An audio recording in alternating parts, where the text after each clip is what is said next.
안녕하세요. 오늘의 데일리 뉴스레터에 오신 것을 환영합니다. 1. 중국 초대형 투자 발표에 외신 대폭발. 2. 한국 기업의 탈중국에 동요하는 외국 기업들. 3. 10조 원 내밀며 한국 모시기에 나선 독일. 한번 진실을 알아봅시다.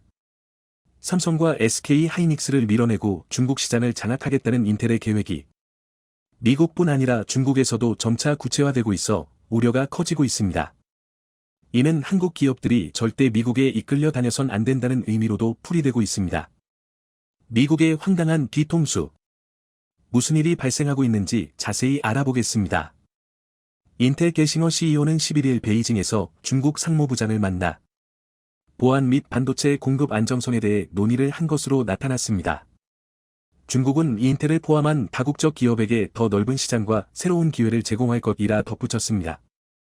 이번 면담은 바이든 정부가 대중국 반도체 규제를 강화하는 상황에서도 게싱어가 중국의 대규모 투자 결단을 내린 데 대한 갑사 표시로 풀이되고 있습니다. 인텔은 지난 8일 반도체 직접 회로 IC 회사를 중국에 창업하기로 하고 남부 하이난성 산야에서 사무소 개소식물 가진 바 있습니다. 외신에 따르면 인텔 캐피탈의 비즈니스 본부 역할을 하는 것을 목표로 소프트웨어와 하드웨어 제품 배송과 거래 서비스를 제공하고 기술 서비스 및 지분 투자 활동에 집중할 것이라 보도했습니다. 투자 규모는 130억 달러로 1만 2천 명 이상을 고용한다는 계획입니다.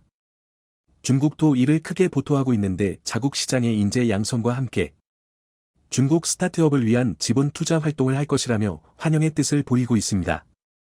전문가들은 중국 정부가 외자 유치에 적극 나서고 있고 미국 기업들도 중국 시장에 대한 자신감을 갖고 있기 때문으로 분석했습니다. 인텔 차이나 회장 또한 2월 연설에서 중국 투자를 줄이지 않을 것이라 언급했죠. 기업 입장에선 14억 인구의 중국은 포기하기 어려운 시장입니다. 미국 반도체 기업 중 퀄컴의 중국 의존도는 64%로 가장 높고 브로드컴, 인텔, AMD, 엔비디아, 마이크론 등의 순으로 높게 나오고 있습니다. 전년도 인텔의 중국 매출은 171억 달러에 달해 27% 비중을 차지했습니다. 인텔은 첨단 반도체 설계 및 제조 분야 최강이지만 초미세 공정 등 일부 분야에서 TSMC와 삼성전자에게 선두를 빼앗겨왔습니다. 옛 영광을 되찾고자 중국 시장에 승부수를 던졌다는 평가입니다. 인텔의 최근 행동은 애플과 중국의 비밀협의 내용을 되풀이하는 것 아닌지 의심을 사고 있습니다. 애플의 중화권 매출은 전체의 70%에 달해 유독 중국의 약한 모습을 보였고 2016년에는 중국과 320조 원 규모의 비밀 계약을 체결하기도 했습니다. 중국 제조업체에 대한 기술 개발 지원과 부품을 더 많이 사용하는 조건으로 앱스토어 등에 대한 제재를 면제받도록 했던 것입니다. 그런데 최근에도 비슷한 상황이 벌어지고 있습니다. 중국은 인텔의 파운트리 MA에 제동을 걸면서 중국 투자를 압박하고 있습니다. 세계 8위 파운트리 업체 타워 세미컨덕터 인수가 지연되고 있는 것입니다. 인텔은 지난해 2월 60억 달러 규모의 인수를 발표했고 이 절차를 1년 안에 마무리할 계획이었습니다. 하지만 중국 당국은 인텔의 인수를 승인하지 않고 있는 상태입니다. 이에 인텔은 대규모 중국 투자와 함께 인재 육성 계획으로 딜을 하고 있다는 분석입니다. 황당한 것은 인텔이 중국 공장까지 떠넘기며 SK 하이닉스를 위기에 빠뜨리고 자신들만 새로운 협의를 하며 기회를 찾고 있다는 점입니다. SK 하이닉스는 지난 2021년 인텔 낸드 사업부 인수를 위한 8개국 승인을 모두 받는데 성공한 바 있습니다. 7개국 승인은 일찌감치 받았지만 중국은 그해 연말에야 허가를 했습니다. 그런데 SK 하이닉스는 인텔 다른 공장 인수로 외통수에 몰렸다는 평가가 나오고 있습니다. 2015년 인텔은 6조 원을 들이 중국 다른 공장을 낸드 전용으로 전환했었고 그 후 2020년 매각을 추진한 바 있습니다. 이를 인수했던 곳은 SK 하이닉스로 무려 90억 달러에 매입하기로 했습니다. 이는 삼성전자의 하만 인수 매입가였던 80억 달러보다도 많은 금액입니다. 하이닉스는 인텔 점유율 11%를 흡수해 총 23% 점유물로 일본 키옥시아를 뛰어넘어 단숨에 2위로 도약하려 했던 것입니다. 인수합병 승인 조건으로 제품 가격물 마음대로 인상할 수 없고 향후 5년간 생산량을 점진적으로 늘리는 등 이른바 6대 조건이 걸리기도 했습니다. 이렇게 겨우 승인을 받았는데 미국 정부가 갑자기 수출 통제 발표를 했던 것입니다. 미국의 반도체법으로 10년간 중국 시장에서 증산을 위한 최첨단 반도체 설비 반입 자체가 사실상 불가능해졌습니다. 게다가 아직 인텔에 20억 달러 잔액을 지급해야 하는 계약까지 납은 상황인데 말입니다. 인텔 CEO는 미국의 대중 반도체 수출 통제가 지정학적으로 불가피한 내용이라며 한국 기업이 포함된 수출 통제를 더욱 부추기는 발언을 해 공분을 샀습니다. 그런데 이렇게 한국을 위기에 빠뜨리고 인텔은 오히려 중국에 대규모 투자 발표를 한 것입니다. 바이든 정부가 추진한 대중 봉쇄와는 엇박자라 의아함을 주고 있습니다. 작년 9월 인텔 기공식에 참석한 바이든은 미국으로부터 세금 지원을 받는 기업들이 중국에 투자하지 않도록 분명히 하겠다고 밝힌 바도 있습니다. 이는 중국에 대한 투자 차단과 인텔 지원을 하나로 묶어 놓은 것입니다. 인텔은 이런 바이든 대통령의 정책에 적극적으로 지지의 뜻을 나타냈습니다. 인텔이 최대 수혜 기업으로 꼽혔기 때문입니다. 여기에는 중국 시장에서 한국과 대만 업체를 몰아내고 미국은 지난 10월 중국의 첨단 반도체 장비 판매를 금지하고 인공지능과 슈퍼컴퓨터에 사용되는 반도체에 대한 수출 제한 조치를 한 바 있습니다. 하지만 수출 과정이 굉장히 허술하다는 것은 최근 사건으로도 드러나고 있습니다. 러시아는 미국의 수출 규제를 피해 최소 1조 원어치 반도체를 몰래 사들인 것으로 확인됐습니다. 니케이 자체 조사팀이 러시아 측 통관 자료를 분석한 것인데 우크라이나 전쟁이 시작된 지난해 2월 이후 연말까지 반도체 제품 7억 4천만 달러어치가 러시아로 반입된 것으로 나타났습니다. 이는 전쟁 전 약 2억 7천만 달러 대비 3배에 달합니다. 포착된 반도체 거래 건수 2,300건 중 1,700여 건이 홍콩 및 중국 소재 중소기업을 거쳐 간 것입니다.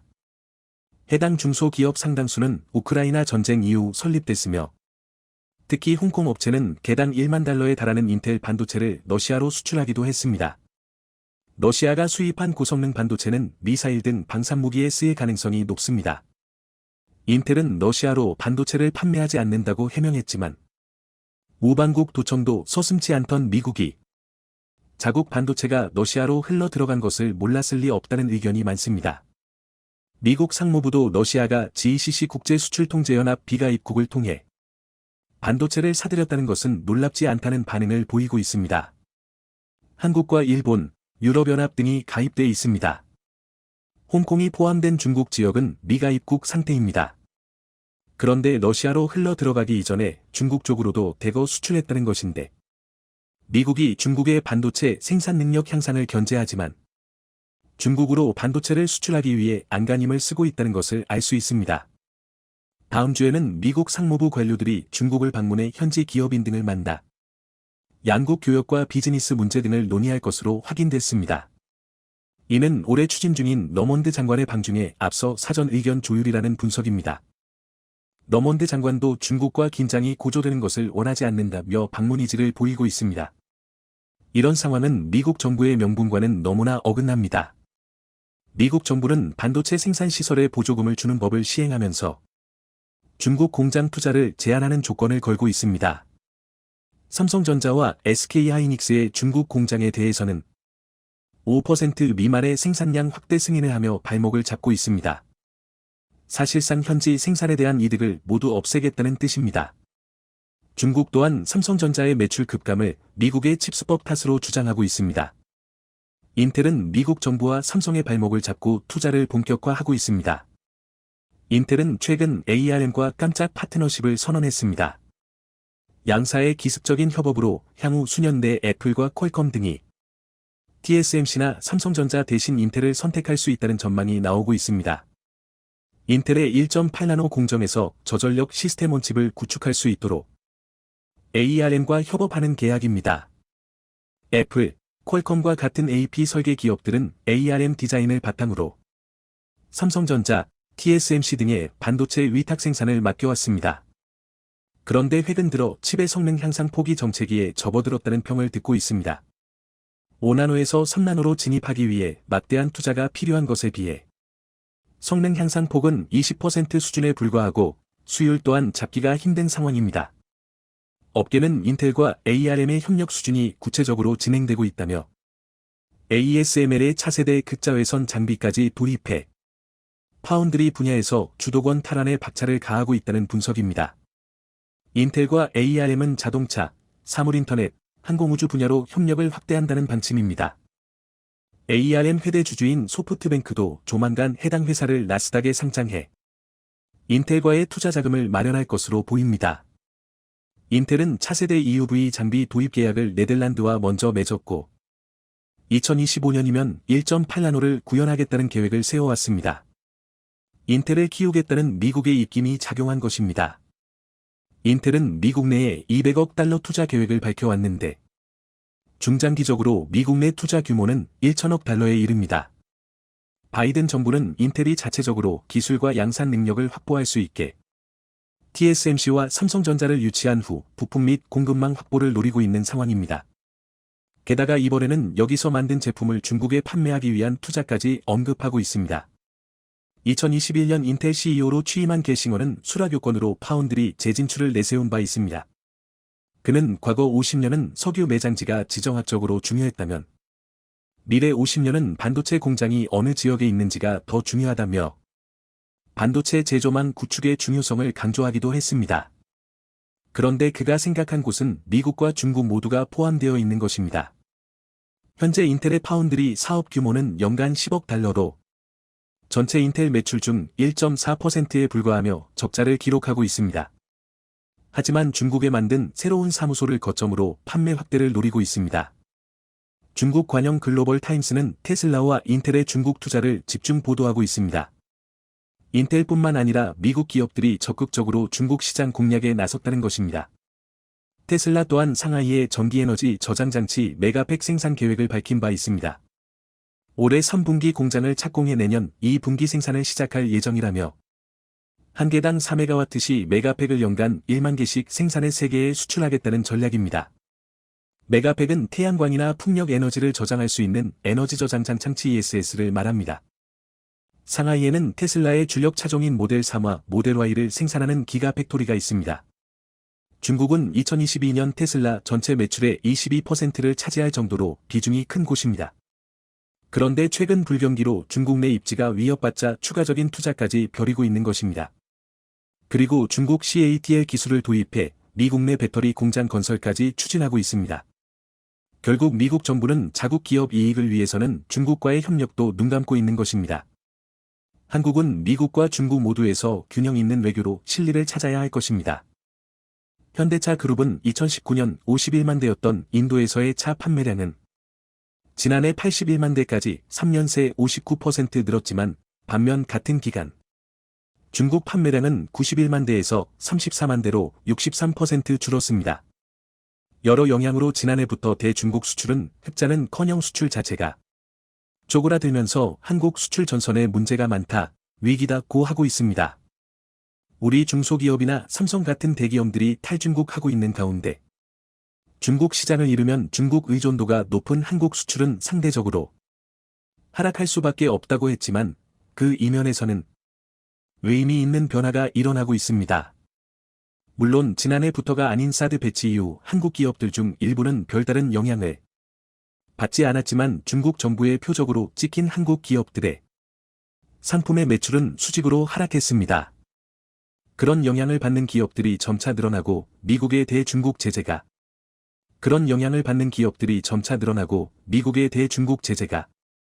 본격화되자 인구 대국 중국 시장을 포기하고 탈중국하는 한국 기업들이 증가하면서 지난해 신설 범인수는 베트남이 중국을 제치기 시작했습니다.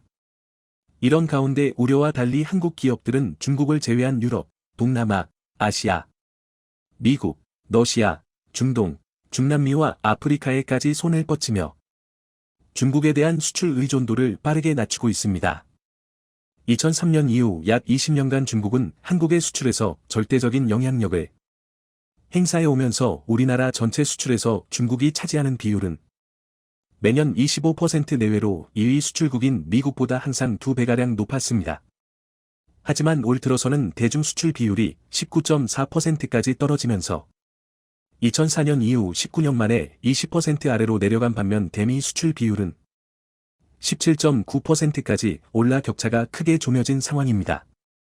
최근 대중 수출 감소는 미중 갈등, 반도체 불황, 중국의 경기 부진과 내수화 정책 및 중국에서의 한국 상품 불매 등 주로 외부적인 요인에서 비롯됐는데 그에 대한 대체지로 미국에 대한 수출 증가가 우연히 이뤄진 것은 아닙니다.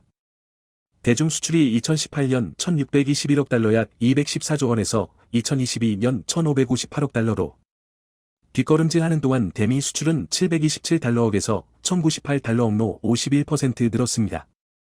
세계화되고 있는 한류의 영향력을 얻고 빠르게 미국과 유럽 등 다른 시장에서 기회를 찾은 기업들의 결단력과 순발력에 마케팅이 가능하게 만들었다는 평가를 듣고 있습니다. 중국 시장을 넘어 글로벌 시장에서 새로운 기회를 포착해 성공하고 있는 우리 기업들의 성과 중 몇 가지의 예를 대략 보면 현대차 기아는 2016년 중국 시장에 자동차 178만 대를 팔았지만 중국의 사드 보복이 시작된 2017년 이후 판매량이 급감해 2022년에는 34만 대로 수직 하락한 상태로 거의 5배 이상 줄어든 셈입니다. 웬만한 회사 같았으면 무너질 위기였지만 현대차는 중국에 투자할 비용을 인도, 인도네시아, 베트남과 미국 등지의 제3의 시장과 고급화 전략으로 마케팅을 펼치면서 세계 3위 생산국으로 올라섰습니다. K식품의 대표격인 CJ도 한알령으로 중국 사업이 위기에 봉착하자 적극적인 마케팅을 하면서 CJ그룹의 미주 사업 매출은 2017년 1조 1698억 원에서 2022년 무려 8조 2854억 원으로 수직 상승했습니다. 전체 매출의 20%이던 중국 활동이 막히자 하이브 SMYG JYP 같은 회사들은 중국 대신 미국과 유럽 등 시장을 개척해 사상 최대 실직을 올리면서 중국에 대한 우려를 불식시켰습니다. 세계 2위 경제 대국이 된 후 중국은 경제와 무역을 정치외교직 지렛대 삼아 많은 나라를 상대로 횡포를 일삼았습니다. 중국은 한국이 사드 배치를 강행하자 사상 처음으로 한국을 지목해 본보기를 보여준다는 식으로 시장을 걸어 잠그면서 곧 이 때문에 한국 경제가 휘청일 것이고 따라서 한국을 더 쉽게 길들일 수 있다는 계산이 깔려있는 것으로 국내외의 전문가는 보고 있습니다. 그렇지만 그런 일은 일어나지 않았고 한국 경제는 중국 시장 의존도를 낮추고도 다른 글로벌 지역으로 방향을 바뀌 만회하면서 한국 기업의 생존 능력을 과시하고 있다는 평가를 받은 반면 중국은 실패한 목리로 비난을 받았습니다. 중국은 다국적 기업에 여전히 중요한 시장이지만 중국 시장에 대한 정서는 변하고 있다고 WSJ 평가합니다. 지난해 10월 발표한 주중국 미국 상공회의소 설문조사에 따르면 중국 시장이 전 세계 상위 세계 시장이라고 대답한 미국 회사의 비율은 45%였고 중국에서 향후 5년간 사업 전망에 대해 낙관적이라고 답한 비율은 55%였습니다. 분명한 것은 그 수치가 감소하는 추세인 것은 확실하다고 하면서 그 배경에는 2020년부터 부쩍 늘어난 한국 기업들의 탈중국 움직임을 주목해야 한다고 했습니다. 중국 시장의 매력이 줄면서 글로벌 기업들이 중국 사업의 진로를 고심하는 가운데 한국 기업들이 탈탈 중국 흐름을 선도하고 있다고 블룸버그 통신은 지난해 6월 9일 진단했습니다. 중국은 더 이상 한국 기업에게 기회의 땅이 아니다고 한 블룸버그는 이 같은 탈중국 움직임이 최근 수십 년간 한류, 화장품, 패션의 문화적 영향력에 힘입어 중국 시장에 크게 베딩해온 한국 기업들의 성장 전략에서 큰 변화 시 체인지가 있음을 의미한다고 평가했습니다. 미국의 대중 제재와 멀게는 2016년 한국의 사드 배치를 이유로 한 중국의 보복, 가깝게는 코로나 제로 정책에 따른 경기 부진과 공급망 훼손, 특히 정치적인 리스크에 휘둘리는 등으로 불확실성이 커진 중국에서 한국 기업들의 현지 사업 재정비와 탈출이 이어지고 있는 것을 분석했습니다. 생존력이 강하고 미래를 보는 직관력이 뛰어나다고 평가받는 한국 기업들의 중국 이탈이 글로벌 기업들의 주목을 받으면서 중국 엑소더스의 기폭제가 되었다면서 이는 중국이 건드려서는 안 되는 한국을 건드린 결과라고 블룸버그 통신은 지적했습니다. 중국에서 20년간 살면서 마케팅 및 온라인 플랫폼 사업을 해온 한 한국인 사업가는 블룸버그의 차이나 리스크는 예측할 수가 없다고 했습니다. 중국 공무원이 일주일에 3번씩 공장에 찾아와 온갖 트집을 잡으니 가동이 중단되기 일쑤다 고 불만을 일기했고, 지난해 중국에서 국내로 공장을 옮긴 제조업체 A사 관계자는 중국에서 기업 경영을 하기가 갈수록 어렵다고 했습니다. 사드 사태가 터진 후 중국 환경당국이 배출가스를 수시로 점검하는 탓에 공장 가동이 자주 멈추고 있고, 인건비는 2012년보다 60% 이상 급등하면서 2019년까지 연평균 3천억 원이던 매출액이 지난해 500억 원으로 급감했다. 는 리스크에 미국의 제재로 공급망 불안까지 겹쳐 중국 사업을 접을 수밖에 없었다고 토로했습니다. 한국 기업의 탈중국이 기폭제가 되는 모습을 보이자 중국은 뒤늦게 상황을 파악하면서 오죽 급했으면 연일 한국 기업들을 끌어들이기 위해 이전과 달리 투자 설명회를 한국에서 열며 당근을 제시하고 있지만 한국 기업들의 반응은 그저 그렇습니다.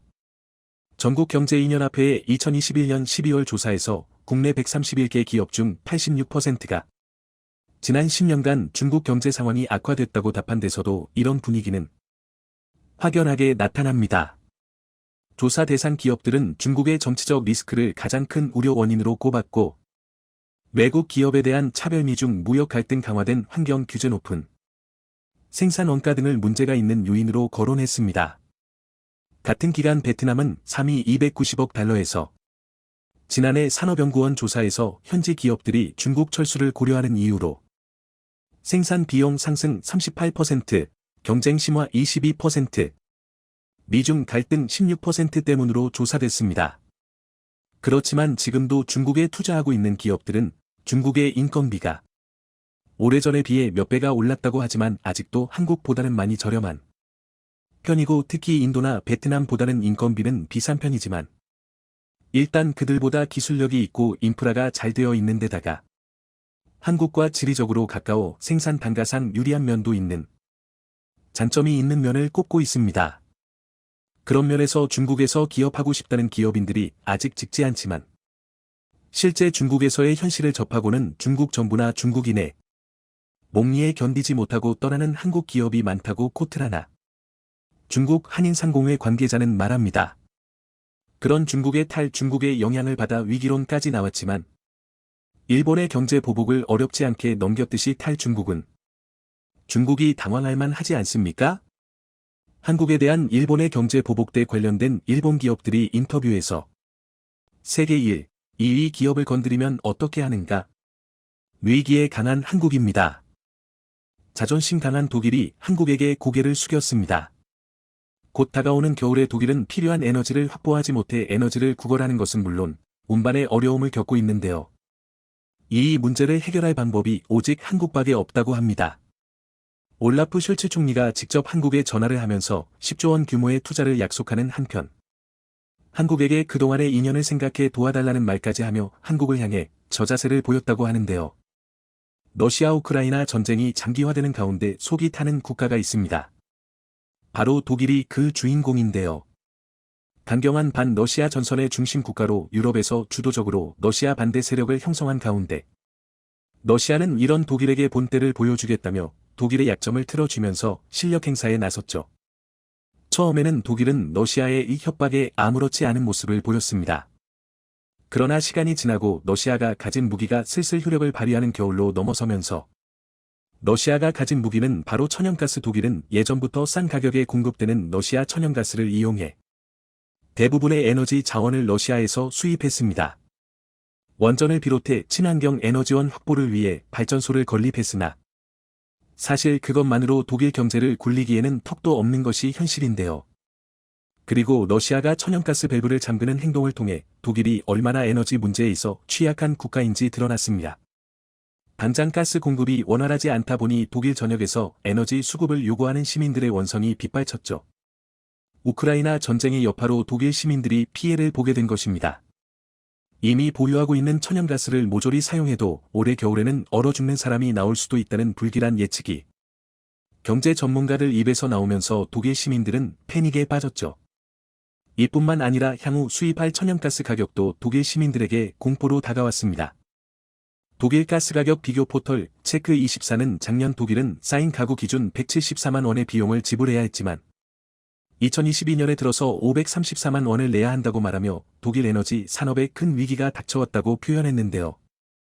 실제로 로베르트 하베크 독일 부총리 겸 경제장관은 기자회견을 통해 부담금은 독일 경제가 져야 할 의무라고 표현하며 이에 더해 부담금이 없다면 독일 에너지 시장은 붕괴할 것이라는 표현을 써가며 시민들 역시 천연가스에 의존하는 것에서 벗어나 새로운 에너지원을 찾는 등 정부를 의존하는 것이 아니라 개인이 에너지 수급을 위해 나서는 모습을 보였죠.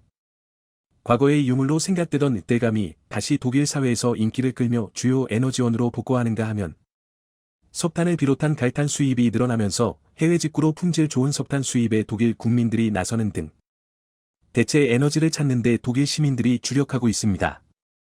독일 시민들이 스스로 해결 방법을 찾아 나서는 것에 더해 독일 정부도 이 문제를 해결하기 위한 나름의 대책을 강구하고 있는데요. 가장 먼저 내세운 정책이 바로 LNG 터미널 건설입니다. 월스트리트 저널 WSJ에 따르면 독일 경제부는 에너지 기업 알베에 그룹, 네덜란드 가스니 게조니와 브룬스베텔 LNG 터미널 건설을 위한 양해각서를 체결했다고 밝히며 러시아 에너지 수입 의존도를 줄이겠다고 밝혔습니다. 싸서 러시아에 다량의 에너지를 의존했던 결과를 부랴부랴 LNG 터미널 건설로 회복하고자 했던 것인데요. 독일 북부에 위치한 브룬스베텔 LNG 터미널이 안정화되면 여기서 공급받는 연간 LNG 양은 80억 입방미터에 달할 것으로 예측됩니다.